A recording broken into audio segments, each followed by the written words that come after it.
and thank you for watching. I am Shannon and welcome to today's video. So today I'm going to go over 10 things I wish I knew before I bought into Disney Vacation Club. So if you found me on YouTube and you didn't know already, I am part of the My DVC Points community. I was interviewed originally, I think it was episode 75. I'll post a link below on My DVC Points, a podcast by Chad Penikoff.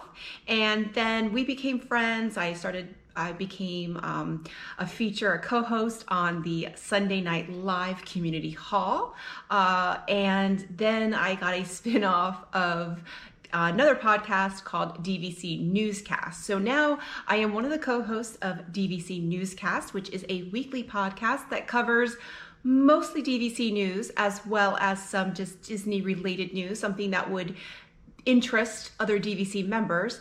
I'm no longer a part of the community hall on a regular basis. I do pop in from time to time, but I am part of the My DVC Points community. My family and I bought into Disney Vacation Club back in December 2016, January 2017, around that time. My son was a year. We went to Walt Disney World for my son's first birthday, and after that, I came home and bought into Disney Vacation Club. So some of these are things that I wish I had known beforehand, and then some of these things are things that other people have wished they knew. So what I did is we have a My DVC Points community on Facebook. And if you're interested in Disney Vacation Club or DVC and you want to join that community, definitely reach out. It's a great community, very positive. We have really great conversations and you can learn a lot about DVC. But I posed the question, what was something you wish you knew before you bought into DVC? And I have a list. I actually printed up some things and I came up with 10, and actually there's a bonus one, so it's actually 11, but I came up with 10 things that were pretty repetitive. Some things like I said, I wish I had known, and then others are other people, and I'll explain a little bit more into detail when I go into it. And I'm probably not going to spend too much time on each topic just because there is 10 and we could be here. I don't want this to be an hour and a half long video. So if there's topics that you're interested in that you'd like me to explain regarding DVC, any of these 10 items, anything else, definitely leave it in the comments below and I will maybe make another video specifically regarding a particular topic and get into more detail. So, but with that, let's get into the top 10 things I wish I knew before buying into Disney Vacation Club. So Disney Vacation Club, as we know, is a timeshare. It's a non-traditional timeshare, but at the end of the day, it is a timeshare. So it is a real estate transaction. So keep that in mind. So traditional timeshares, you would buy a week. Let's say you would buy the 51st week of the year and you would stay from Sunday to Sunday, and that was your week every year. So that's a traditional timeshare. I don't really know too much about it, but that's traditional. With DVC, you buy points, and points go towards, different stays. So a studio might be 10 points, a one bedroom might be 20 points, two bedrooms go up, and then you can all go all the way up to a bungalow at the Polynesian, which I will personally probably never stay, unless I get upgraded, which doesn't happen. So that kind of gives you an overview of what Disney Vacation Club is. So, and these are in no particular order. I just kind of came up with 10 things that people wish. So there's no like top 10 and goes down to number 1. These are just 10 things in general, no particular order. So number 10 is they wish they knew about resale. Now, I actually purchased our contract via resale. So I actually have 2 contracts. I have a direct contract and I have a resale contract, but our first contract was resale. And I had heard about Disney Vacation Club, but when I learned about it and I looked it up, the cost was just so exorbitant. It was just never going to be in our budget, so I didn't even consider it. And then when we went for our son's first birthday, I ran into a friend of mine that I used to work with, and she was researching Disney Vacation Club, and she was talking about resale. And I hadn't even thought about resale. So as soon as we got back, I looked up DVC Resale, Googled it, and popped up DVC Resale Market, which was the company that I purchased our first contract at. and I just started reading, and they have a DVC Resale 101, and I kind of read everything about it. So I learned about DVC resale before I purchased our contract. But a lot of people don't. A lot of people don't realize that there is a huge resale market. Now, there are reasons to buy direct and there are reasons to buy resale. You just have to figure out what is right for your family. Now, if you buy direct, you are going to get what's called a blue card, and you are entitled to all the perks that are available to DVC members at any given time. So perks come and go, which we'll talk about in a second. But for example, we can go as direct members, because like I said, we do have 2 contracts. So as direct members, we have a blue card, and we can go to the Epcot lounge by the Imagination Pavilion. We can get a DVC discount wherever, like right now it's 30%. We're eligible for those types of discounts. We're eligible for the Gold Annual Pass, which is only available to Florida residents and DVC members. Now, we're Florida residents as well, but if we weren't, we could get that Gold Annual Pass. And my understanding is that people, so it wouldn't have made a difference for us because we can get that pass anyway, but most people buy direct so they can get that Gold Annual Pass. So for those that live out of the state, they want that Gold Annual Pass because it can save for $500 depending on the comparison between the Gold Pass and I think it's the Platinum Pass. It's usually about $400 when they're selling. So there are reasons to definitely buy direct. Direct right now, if you buy Riviera, you can go to any of the resorts. You can stay at any resorts. However, if you buy a Riviera resale contract, you are kind of prohibited from using any other resort. You only can use that contract at Riviera. So that's kind of what is called a resale restriction. I'm not going to get into that much detail right now because that's a whole other topic that could take up a whole video. But there's some resale restrictions that went into effect with the Disney's Riviera Resort. And then if you buy resale, let's say you buy a resale contract for Copper Creek, you can't use those points at Riviera. So those are some reasons, like if you want to, be able to stay at Riviera on your points, then you're going to want to buy a direct contract. Because if you buy a resale contract, unless it's Riviera, and then if you buy a Riviera contract, you're only staying at Riviera. So those are some reasons as to why you might want to buy direct. However, buying resale can save you thousands of dollars. So when we purchased our contract, which was, like I said, 2017, end of 2016, 2017, we purchased our contract at $72 a point at Saratoga Springs. It's now running more or less about $105 a point. So I could literally turn around 4 years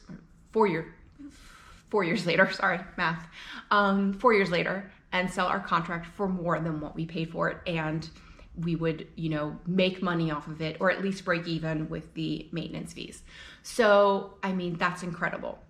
But I kind of looked, so let me see, I did a little math here of what the current rates are. So let's say 125 points. So you have to purchase direct to be eligible for the membership perks. You have to purchase at this moment 125 direct points. And a contract at Riviera for 125 points would cost you $25,125. Now that's before closing costs. Copper Creek would run you $27,500, and Alani, which would run you $25,125. So that's again before closing costs. I just went on to DVC Resale Market and looked up 125 points contracts. Again, this is before closing costs. A Copper Creek contract was $18,750. So just under $9,000 less than a direct contract. Polynesian, which was $18,500. And then a Saratoga contract was $14,500. So there you can see, you can save thousands of dollars. So you can have to really do the math. What's important to you? Perks and saving money on an annual pass But if you're saving $9,000 on the relatively same contract, then maybe it's not worth it. But if you want to stay at Riviera, then maybe it is worth it. Now just keep in mind that use years are the use years. So the use year for Alani is going to be the same whether you buy it direct or resale. It doesn't matter. The same thing with Saratoga. Saratoga, our use year is 2054, I believe. And if I bought it resale or if I bought it direct through Disney, it's still 2054. That doesn't change. So keep that in mind. But many people want to learn about resale. I will post some links below. DVC Resale Market is a sponsor of my DVC points. They're great. There's also DVC or the timeshare, or DVCstore.com is another one by DVC. So there's a bunch. I will try and post some links below. I am not sponsored by anybody. Like I said, the podcast is, but I personally am not. So I'll post some links below. And I would say they're all really great, reputable resale brokers. I personally bought my resale contract from DVC Resale Market, but they're all great. And I think it's more about finding the perfect contract for you and what fits you rather than sticking to a specific broker. So there you go. That's number 10 would be the knowing about the resale market. Okay, so number 9 is the difficulty in booking 7 months at non-home resorts, or even 11 months at your home resort, but difficult to get rooms. So, one of the things that when you buy into DVC and you talk to a guide, they will tell you the beauty about DVC is you can stay at Alani, you can stay at Grand Californian, you can stay at Vero Beach. All those resorts are available to you no matter where you buy. And technically that's true.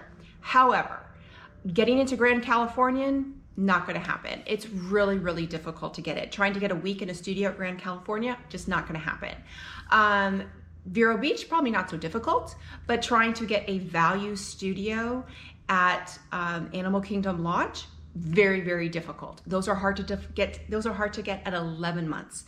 So let alone at 7 months. You can waitlist, and things have happened, but it's very difficult to get. I know for example, right now they're advertising for the Riviera, and they say points start at 8 points a night. I think that's where it starts. And those are for the tower studios. There's only 24 of them. They're also the size of a closet, and they only sleep 2 people. So yeah, it might start at that point charts, but if you're a family of 5, your point charts aren't going to start there. It's going to start at the studio, the regular studio, which is going to be a lot higher. So those are things to keep in mind. So when you are looking and you're trying to budget what your points are, you want to make sure you're not estimating on always getting a standard studio at Boardwalk. Very, very difficult. I've been lucky in getting them, but only on waitlists, and or a value studio at Jambo House, or ever getting into Grand Californian. It's just not going to happen. So keep that in mind. And then that's where you'll always hear DVC members say, buy where you want to stay. Now, we didn't take that mantra. We don't really care. We're ones that, as long as we're on Disney property, we're happy. Our home resort is Saratoga Springs. Now, I have to tell you, we've never stayed there. And it's not because we don't want to stay there. It's because we know at some point we're going to have to stay there, and we always try to move at 7 months. We're always able to, but we have to, piece together, do wait lists. Sometimes I have a split stay scheduled, and then I'm waitlisting half of the week and getting some days. And it can be a little stressful, but I've always been able to manage to get our 7, 8, 9 night trips by waitlisting and essentially stalking the website. However, I know for the 50th anniversary, we're already booked at Saratoga Springs in a standard studio. We're probably staying there because I'm pretty sure that we're not going to get in anywhere else at 7 months. We'll try. I'll probably waitlist, but we're probably staying there. So it doesn't really matter to us as far as where we stay, but as long as we're on Disney property.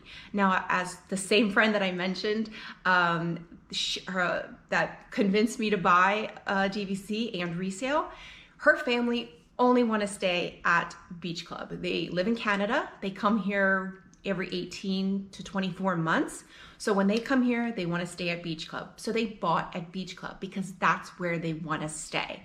So they don't want to stay anywhere else. So they're never going to get into beach club. It's very, very difficult to get into, so they bought a beach club. So understand how difficult it is to get into certain resorts at certain times.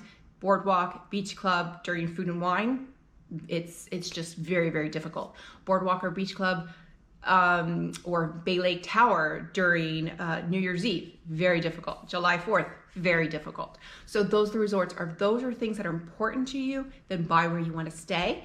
Otherwise, just keep in mind that don't purchase a resort at Vero Beach if you never plan on going there just because the points are cheap, because you're going to have a really hard time getting into Walt Disney World at all if it's peak times. Okay, so number 8 is use year matters. And this is one that I really personally did not know or understand. It didn't make a difference to me, but now that I am more knowledgeable about DVC, it works. Our use year is August, which means we get our points every August 1st of every year, and they expire July 31st of the following year. So where this makes a difference. So let's say you travel every spring break, every March. Then you don't want to have a use year that's right after that, because if for any reason your trip cancels between, let's say, February, March, let's say it cancels, you can no longer bank those points. You have missed the banking deadline. So our banking deadline is March 31st, and we have to bank those points. So if we had a trip scheduled in July and that trip got canceled, I couldn't say, okay, I'm going to cancel our trip, I'm going to bank the points.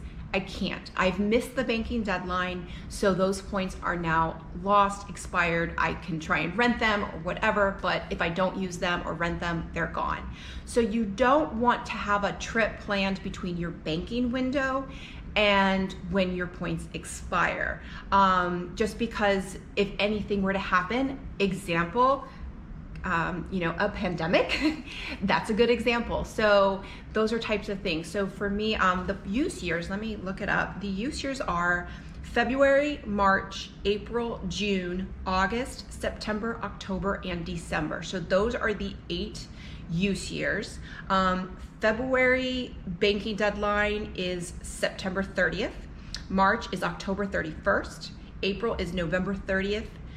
June is January 31st, August is March 31st, September is April 30th, October is May 31st, and then December is July 31st.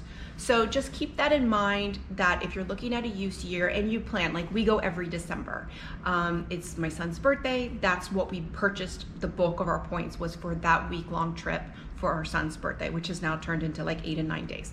But so if that trip were to ever be canceled, we still have until March to use those, to decide whether or not we're using those points or whether or not we're going to bank them. But if our trip annually was in, let's say June, and we canceled and we weren't going to be able to get there before August 1st, then we would lose those points because we had missed the banking deadline. So keep that in mind. Use year matters. And then also, if you have multiple contracts, you want them to be in the same use year.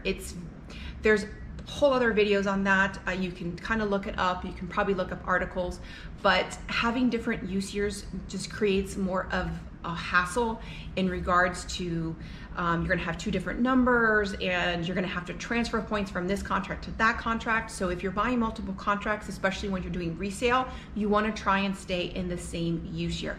Both of my contracts are in the same use year. I have no problem. I can pick when I'm booking. I can pick which contract I'm going to use first, but I can have one reservation with both contracts because they're both in the same use year. It's not an issue.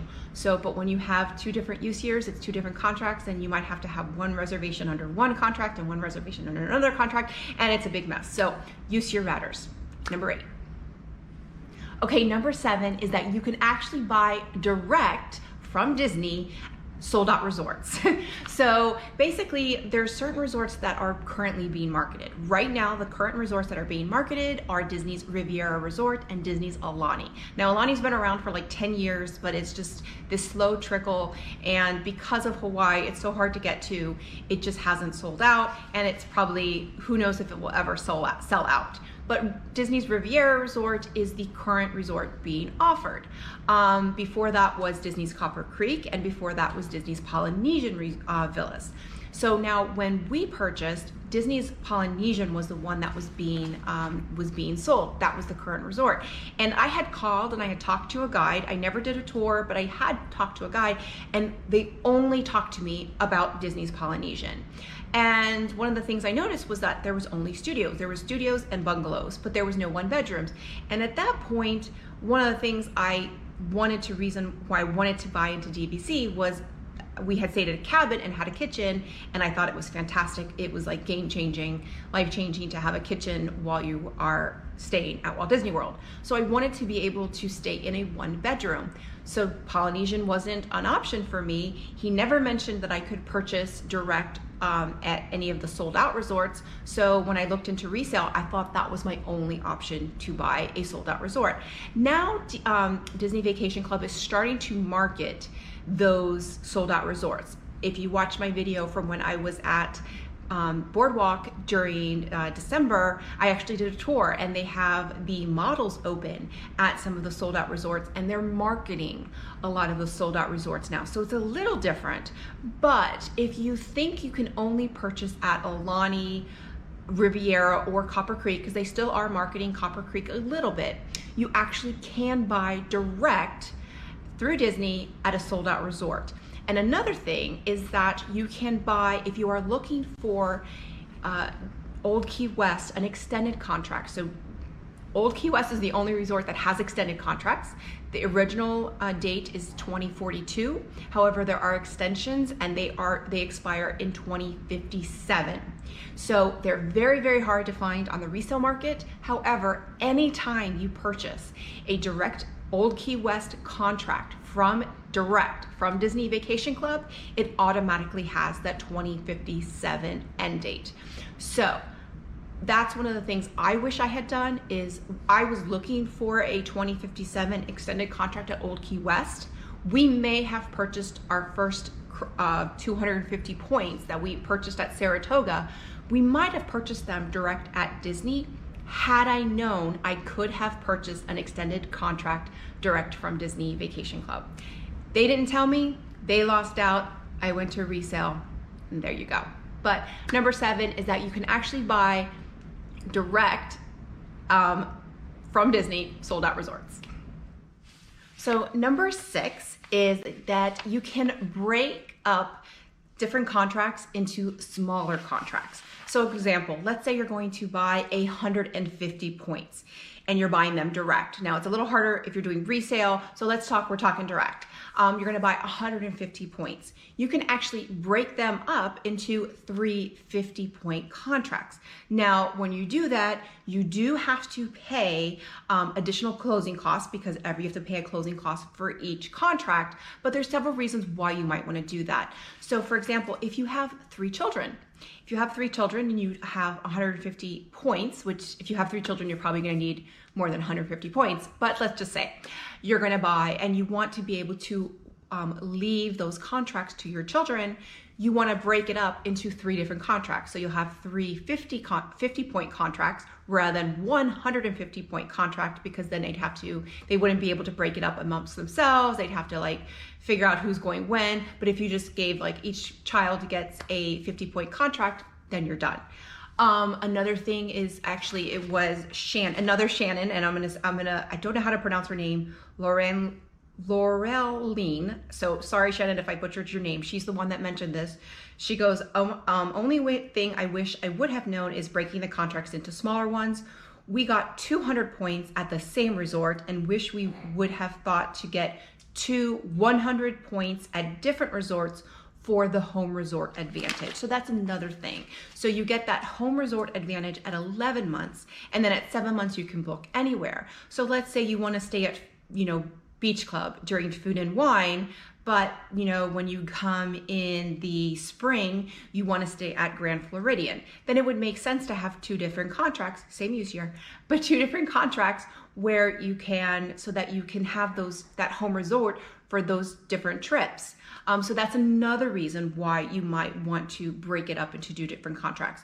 Now, my understanding is if you're breaking up, let's say you're buying Riviera and you're buying direct, and you're breaking up, let's say 300 points, and you're breaking it up into three 100-point contracts, you still get the incentives as long as it's the same resort. If it's different resorts, you probably don't get the incentives. Don't quote me on that. You can always ask your guide. But, if you are buying direct, talk about breaking them up. That way also, hard times, you need to sell one of your contracts. You don't have to sell the whole contract. You can just sell one. Or let's say, you bought 300 and you really think you're only going to, you're only using 200, then you sell one of your 100-point contracts. Also, smaller point contracts on the resale market are worth more. The larger the contract, the less they get per point. And it's just because if you're selling a 500-point contract, not a lot of people have $50,000, $60,000, $75,000 just to throw out on a DVC contract. And so, those 25, 50-point, 75-point contracts usually sell for a lot higher per point than those 150, 250, 300-point contracts. So that's number 6, I believe, and that is that you can break up your contracts into smaller contracts if you're buying direct. And if you hear some strange sounds in the background, I have a pug and a French bulldog. They make strange noises. They snore. They're doing everything. So if you hear strange sounds, that's what it is. So I'm sorry. Number 5 on my list, and this is something that a lot of people mentioned, doesn't pertain to me, but a lot of people mentioned in the group, and that is they wish they had thought about their growing family. Either they bought as a couple or they bought as a couple with 1 child, and they didn't think of where their family was going to end up in 10, 15, 20 years. So when we bought, I was already 40. I was already 40. And we were done having kids. I mean, my son is a miracle. That's probably going to be another video. But we knew we weren't going to have any more kids because we just weren't able to have any more children. So we knew we were only having 1. So we knew our family wasn't going to grow. But a lot of people don't think about, okay, they have 3 kids now. So now they're a family of 5. What happens if they have 1 more child? Because now, if you're a family of 6, you're not going from a studio that sleeps 5. You're going now to, you can't even fit in a 1-bedroom. You have to go to a 2-bedroom. So now you're not going to have enough points. So you really have to think of where your family is going to end up. So that's just something where, think about the future. Think about how you're going to use your points in the future. Are you planning on having more children? And then basically overestimate. I will tell you, even if you try to overestimate how many points you're going to need, you're never going to overestimate too much because you'll use the points. And if you don't use the points, then you can rent them out and use that to pay for your dues. But most likely, and we'll get to a couple others in a bit, you're gonna use those points. Okay, so number 4, I kind of already touched on, and that is you will underestimate how often you want to go. And I would also say you will underestimate what kind of accommodations you want. So if you expect that you're only going to want to stay in studios and you happen to one time stay in a 1-bedroom, you're going to be spoiled for life. So keep that in mind. We personally do both studios and 1-bedrooms, but we obviously prefer 1-bedrooms. But you will underestimate how many points you will need. I kind of touched on a second, and a couple people mentioned that. So first of all, Gabriela Blanco, she put, I wish I had known how addictive it would become to make more travel plans to come back home. We live in the West Coast and I'm always looking for deals on airfare. So they didn't plan on coming that often, but now they're always looking to come back. So they want to come back more. And then Francisco Vega put, for us, we underestimated the amount of times we ended up wanting to go to Disney once we became members. Originally, we thought we were going to be banking and borrowing, going every 2 or 3 years. So far, we have gone once every year or more than once a year. So that's kind of the same thing with my family. I bought enough points that we would go stay for a 1-bedroom once a year in December. And then we would have enough points for a studio for a 4-night trip. That's how many points I estimated. And I did kind of I used the point charts. I looked at middle of the range. So it wasn't the cheapest room and it wasn't the most expensive. It was somewhere middle in the range. Well, now we're going 3-4 times a year. Obviously last year we only went, did we go? Well, we went a little couple once it reopened, but we had more trips planned that got canceled.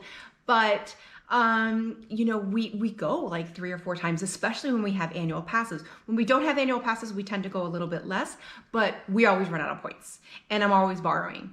And I think this year's the first year I'm going to be banking, only because we had canceled trips from last year. But without that, we're always borrowing, and we're always, you know, and plus you kind of like that 1-bedroom, or you want, oh, there's a room available at the Grand Floridian. It's double the amount of points that I normally spend. So keep that in mind. But you will almost definitely underestimate the points that you need. So if you're estimating that you are going to need 200 points, you probably should buy 250. I think that's a good, I would say personally, buy 20 to 25% more points than you think you will need, because there's a thing called add-onitis. Just look it up because everybody talks about it. And just going there and seeing how wonderful it is, it just makes you want to go back. So that's number 4, is that you will underestimate how often you want to go. So number 3 is perks come and go and they're never guaranteed. So you can hear, I mentioned earlier that a lot of people buy direct to get that annual pass discount so they can purchase that gold annual pass. Now, right now in February 2021, annual passes are still not being sold. So there are a lot of DVC members who I would say are, you know, justifiably upset that they cannot purchase annual passes right now. Hopefully that will change, and then they will be starting to resume selling. Obviously this is a unique situation, but that just is a reminder that if you buy direct and you buy direct for the perks aren't guaranteed. So that means the Epcot Lounge could go away at any second. The discount can go away at any second. The annual pass discount can go away at any second. Do not buy direct for the perks. Do not buy direct to go to Moonlight Magic, even though it's a fantastic event, because, you know, you just right now doesn't look like they're going to happen anytime soon, or maybe they won't happen again. So remember that Disney Vacation Club is a real estate transaction. You are purchasing the opportunity to go to Walt Disney World and stay at a Walt Disney World Deluxe Resort so many times or so many, you know, days per year for so many years in the future. That is it. That is why you're purchasing. Everything else, perks, everything else is just gravy. So don't buy for the perks. Perks are wonderful. They're great. But when they go away, things happen, and you should never, that's the reason why you should never buy for the perks, and that perks come and go. Okay, so number 2 is that maintenance fees go up every year. They just do. I think they can't go up more than a certain amount, but they go up every year, and look at what the maintenance fees are and then just estimate that they're going to go up between 1-5% every year. And that's another reason why I would say to not purchase Hilton Head or Vero Beach unless those are the resorts that you want to stay at. So first of all, you want to have, if you're going to go to Walt Disney World, you want to have an 11th month home resort advantage at one of the resorts, whether it's Saratoga Springs, Riviera, wherever. If you're planning on going to using your points at Walt Disney World, buy at Walt Disney World. Doesn't matter where. If you want to go to Vero, you want to go to Hilton Head, then definitely you can buy there. But just know that those maintenance fees are very, very high. Same with Alani. And the reason why is they're all in the water. There's hurricanes, there's natural disasters. Like if it's just, there's maintenance fees. There's a lot more maintenance that goes into those resorts. So those maintenance fees are high. The points, if you can buy, you know, you can buy Vero on the resale market for really, really cheap in comparison to, let's say, Polynesian. But when you factor in the maintenance fees, it's really not going to, balance out. Plus with the end year, it's just not worth it. So definitely Vero Beach, we loved it. We stayed there. It was fantastic. I haven't been to Hilton Head, but I've heard fabulous things. Can't wait to go to Aulani. But buy there if you want to stay there. Don't buy there because of the the lower cost of resale, because then remember the maintenance fees are going to be a lot higher. Now that just goes with what the current dues are. So just kind of give you an idea, I own at Saratoga Springs. So my 2021 dues are $7.11. Last year, they were $6.76 per point. So that's per point. I am paying that on 275 points. They went up last year 5.11%, which is a pretty big hike. Now it's only, let's say, 35 cents per point. So I'm not going to feel it, but over a couple of years, it's definitely, I think it was in the $5 when I bought 4 years ago. So it's definitely creeped up every year. Let's look at the highest jump, which was Hilton Head. Hilton Head, let's see. No, I'm sorry. Let's see. Boardwalk Villas went from 7.36 to 7.81. It went up 6%. Old Key West went up 6.65% from $7.83 to $8.35. So this you can find this chart anywhere. I found this, you can find this anywhere. But keep in mind that, those maintenance fees. Now there's ways to save on maintenance fees. You can pay it monthly. I pay it monthly. It's like a car payment to me. I pay it monthly. I don't have to think about it. It's done. And I don't get charged more money to pay it monthly. It doesn't matter. I also have the Disney Visa card. And so I get 1% to 2% back on all my purchases. So every year I cash out my rewards and I put those towards my dues, which helps my dues lower. I'll put a link below to the Disney Visa card. If they have any promotions, I'll put it in the description box below. And, hopefully you can get, I think it's fantastic. There's a couple different options, but I think I have the cheaper option, that doesn't give you as much percentage, but it's less of an annual fee. But I really like it, and it definitely helps. Last year I got $325 back towards my annual dues. So it definitely helps. But just know, factor in your maintenance fees. My maintenance fees, I think, come out to more or less $1,700 a year. And I think about how many vacations we get to Walt Disney World in a 1-bedroom. I factored in our vacation that we stayed at Boardwalk Villas in a 1-bedroom. That, cash would have cost us almost $7,000. That's what it would have cost if we had booked direct through Disney, through a hotel. And that was with the Florida resident discount that they were offering or annual pass holder discount that they were offering in December. So it would have cost us almost $7,000. So $7,000 versus $1,700, and that was only one trip. So it definitely evens out, but keep that in mind that maintenance fees are a necessity, and you just can't avoid them. And my last of my top 10 things I wish I had known before I purchased into Disney Vacation Club is that point charts change every year. Now, this one might not seem very important, but it's something that really kind of took effect maybe last year. So we always travel first weeks of December, which historically has been the cheapest point-wise to go to stay in a Disney Vacation Club resort.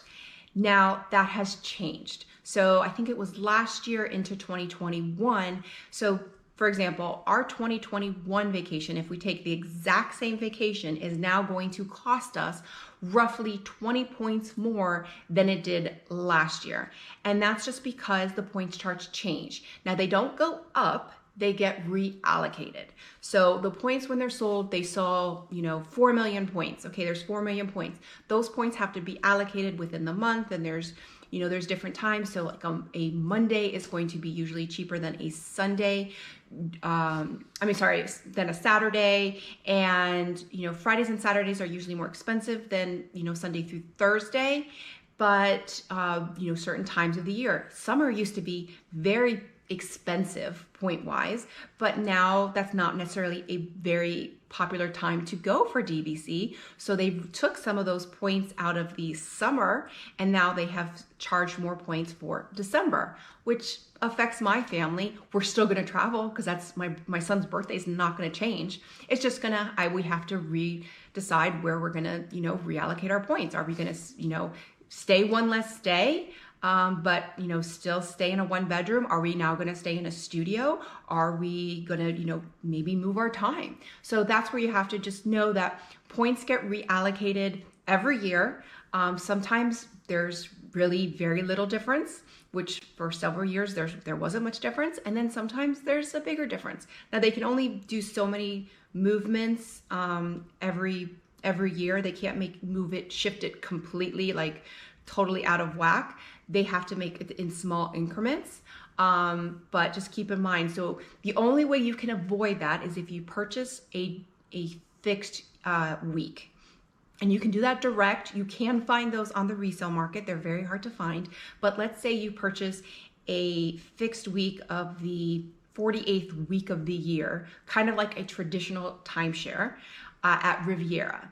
There, you don't have to, you're always going to have points for that week. You're always going to be able to stay at Riviera in a standard studio that week. If the points go up and it's going to cost you double the amount of points because of reallocation, it doesn't matter. You are still going because you purchased that fixed week. Now you pay more money to purchase a fixed week, but there's the trade-off.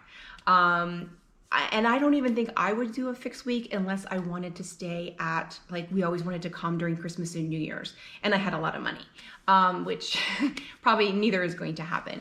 But those are things. So just know that point charts are going to change. So again, when it goes back to underestimating and overestimating the points you're going to need, overestimate. So if you think that week is going to cost you 200 points, then you want to make sure you're buying 20 to 25% more points, because that allocation can change, and you just don't know which way it could shift. Okay, so I did say 10 things, but there is one more, and that's kind of a bonus. And this is something that I hear so many DVC members say, is they wish they had bought sooner. So if you're thinking about it and you're thinking about purchasing DVC, whether it's direct or resale, just do it.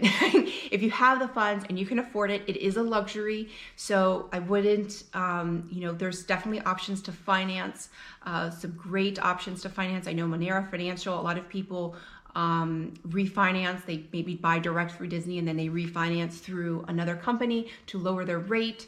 But we did buy out cash from my dad's estate. So I had that money and I purchased it. I thought it was a great way to my dad loved taking us to Disney, and it's a great way to share, my dad's memory with our son. So we didn't have to finance, thankfully. But if you're thinking about doing it, just doing it. We have no regrets. I mean, I think I still look at contracts, of purchasing contracts. I am not in the market for more points. I can't afford it. And we go a lot, but we're always out of points. And I would love to stay at the Grand Floridian. I would love to stay, at Riviera. But those are more points to stay at. Riviera is a lot more points to stay. If we were going to stay at Old Key West versus Riviera, it would cost us 50% to 75% more points for the same week in the same type of accommodations. So we're very frugal on points. I'll stay at Old Key West in Saratoga and not have the Skyliner, but be able to come a second time later that year. So everybody's different. But if you have any questions below, please put them in the comment box below. Leave comments. If there's any topics regarding DVC, definitely leave a comment. Tell me what you want to hear. If you want me to kind of talk about more topics, let me know. Definitely visit my podcast, DVC Newscast, as well as our My DVC Points community. The My DVC Points, the original My DVC Points podcast is a great way to learn from other members what they've learned. I was episode 75. I don't even know what number episode he's on now. And it's a really great way to learn from other members why they bought into the DVC, what they've done with their membership. Some people have gone on cruises. Some people have done so many things. They talk about, there's also an episode on estate planning. So there's so many different topics. But I can say is, there are people that probably regret, but I rarely hear people say they regret buying into DVC. The only people I will say that regret buying it are people who are not planners, or who think that they could just call up and, hey, I want to go to DVC in 2 weeks and get a room. That's not going to happen. Those are the only people that, probably expected to be able to just drop and go and get a week in a value studio at Jumbo House. But other than that, everybody just wishes they bought in sooner. So with that, if you like this video, click like, click and subscribe. That way you get a notification every time I post a new video. Bye, everyone.